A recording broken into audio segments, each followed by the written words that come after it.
Hello there everyone, I hope you're all doing well. Today I wanted to share with you kind of a part 2 to my nightmares cure video that I shared.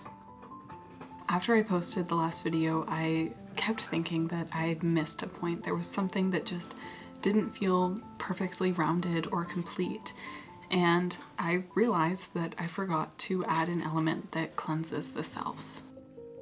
Often with nightmares, they can be caused from us as well as outside factors and things that are kind of just attached and bothering us. And so it's important in those cases to add an element that focuses on cleansing and protecting the self as well as the surrounds. So if you all gave the last video a try or are feeling like there's something lacking or feel that you are having nightmares or problems or even just stressors, this can help with needing to relax, especially at night. It is definitely more tuned to sleep, but it can just help kind of release some extra things holding on to you. If you feel that that's your problem, then this is for you.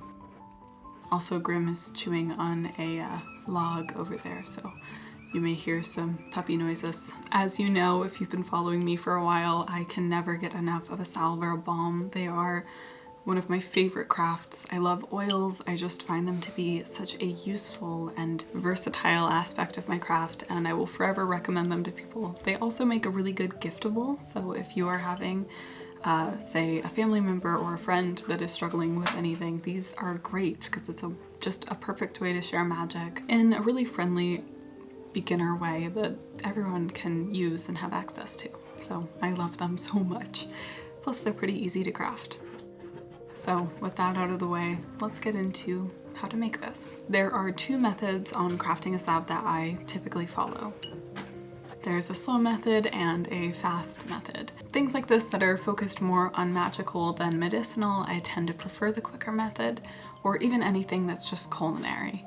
If I'm focusing on doing a medicinal, I tend to do the slower method. I find that it just has a little bit more of a potent result. But you may choose to follow the slow method if it just suits your life a little bit better.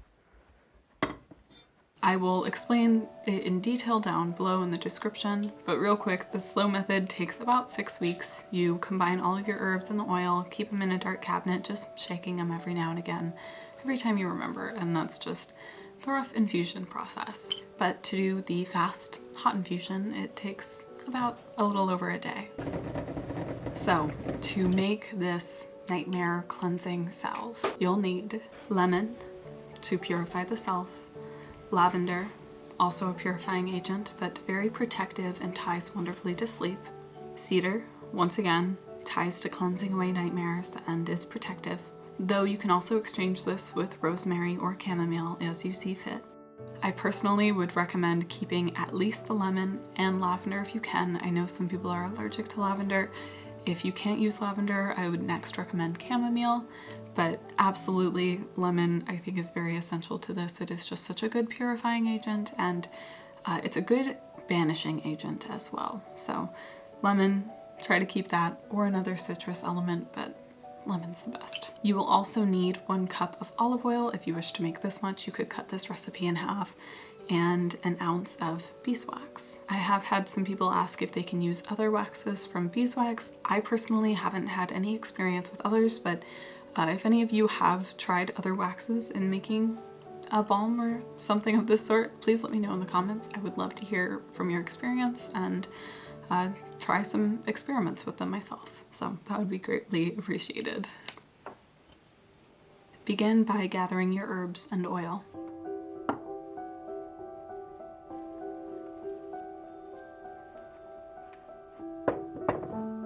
I'd recommend cleansing everything first if you can. It just is a good habit to get into with these kinds of spells, especially one where you are working on banishing something. It's nice to make sure you're not bringing in any extra negative energy, and it's just a lot easier to have a clean slate to begin with. Then take each ingredient, spend a moment infusing your intent in whichever way feels the most fitting, and then add it to the jar. Do this again with every single herb. Typically I like to add about 3 good pinches, and with the lemon I just added 3 pieces of the peel.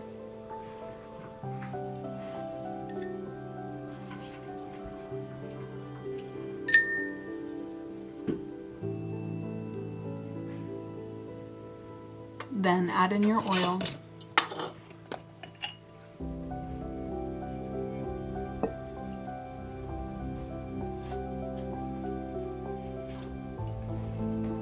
I like to spend a moment here just stirring it together and adding more intent, and now it's time to do a hot infusion.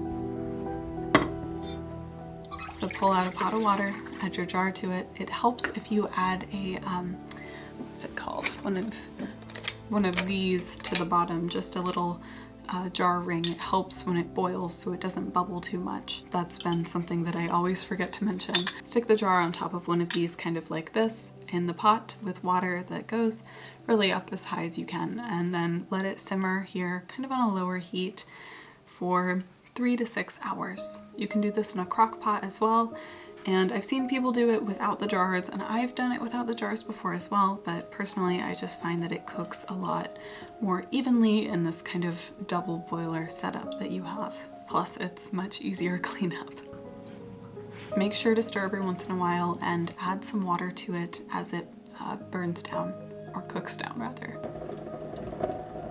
Then once the time has passed, it will smell really wonderful. You'll really smell that lavender and cedar and really lemon. This is a very fragrant one to craft. Turn off the heat, take it off, and cover it and leave it to infuse overnight.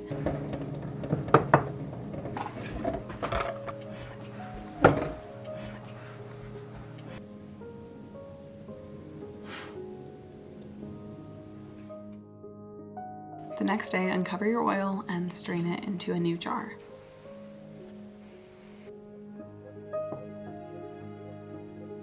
Typically, I will do this in 2 separate jars. I don't know why, I think it's just habit now, but you can, in this now strained jar, add your beeswax to it.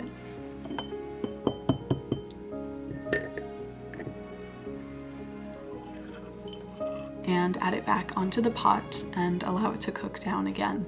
This time we're really just getting it up to temperature and melting the beeswax.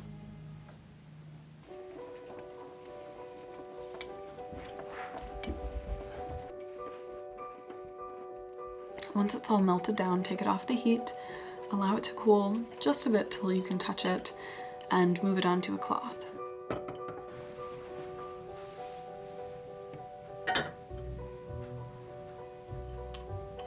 Here I like to add a scoop of coconut oil. My coconut oil was very, very thin at this point. It was kind of toasty in the house, so it was melty. But typically I just do a good scoop with a regular old spoon. You can skip this step if you want to, or if you're allergic to coconut oil. It's not a big deal. I really just find that it adds a nice texture to it in the end, but it is not essential. You also are welcome to add any essential oils at this stage if you want to scent this, and I would recommend that depending on the kind of oil you're using. It can make it smell a lot nicer, and I do think that that is helpful, but it's absolutely up to you. I tend to add essential oils half the time, really.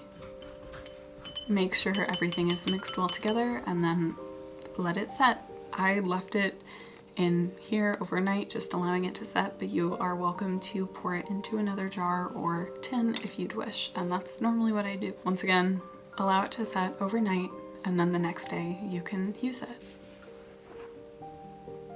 Use it whenever needed. I think it would be really useful to use either prior or after the ritual that I had shared in the first part of this kind of nightmare series. Or you can use it any night where you're really struggling with falling asleep, or any time where you're just having some hard time relaxing and just need to release some of your stress. Rub it on your hands. You could even do your feet and put some on your forehead, and just spend a moment infusing the intent and just breathing and feeling this kind of pull out that energy that it's not useful to you. It is purifying, protective, and a sleep aid. That is the energy that you are going to infuse into yourself when you use this. I hope it finds a lot of you well and is something that is useful. So far, I've really been enjoying it, and I love this kind of magic, as you all know very well by now. So with that, thank you so much for watching. I hope you are having a lovely day. If you haven't checked out my other channel, you should go check it out. We're almost at 100K over there, and that is very exciting. It is where I share vlogs and just more of the general magic of my day-to-day, a lot more herbalism and just cottage, house, kitchen crafts. It's fun, it's a little more personal, and I really enjoy it over there. It's where I get to be more creative. And also, I know this isn't for everyone, but if you can, I'd really appreciate it if you checked out my Patreon. There I share my art, herbal profiles, and a ton of other fun things, and it's really what keeps things running over here. So if it's something you are interested in and are able to do, I'd really appreciate it. And anyways, with that, thank you again for watching, and I hope to see you soon.